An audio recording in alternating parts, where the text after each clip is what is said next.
higit sa isang pangalan.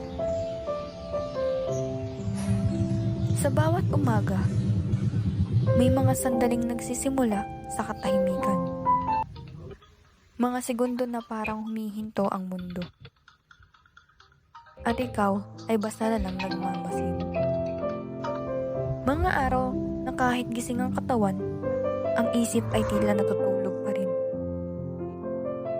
Bumabangon ako hindi agad para kumilos, kundi para huminga at magpasalamat. Sa isang maikling dasal, humihingi ako ng lakas hindi lang para sa araw na ito, kundi para sa sarili kong unti-unting hinuhog. Binubuksan ko ang bintana, hinahayaan ko ang liwanag na pumasok kasabay ang mga tanong na matagal ko nang iniisip.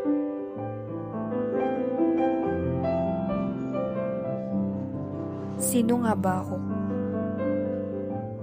Kapag tahimik ang paligid, sa isang pahina, isinusulat ko ang aking pangalan. Mga letrang madalas nakikita ng iba, ngunit kapag binura ko ito, naiiwan ang isang katahimikan at isang tanong na walang kasiguraduhan.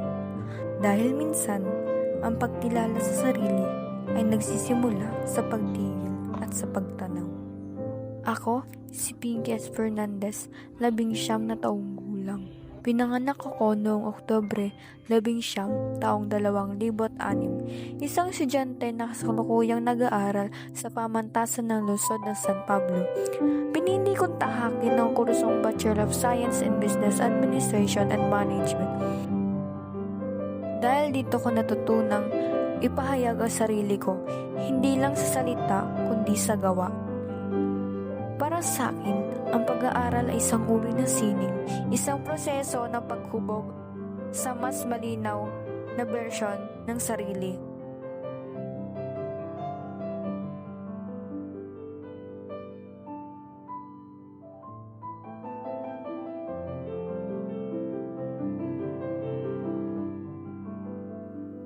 Ako ay kasalukuyang nakatira sa Barangay de la Medio, Wawa, San Pablo City.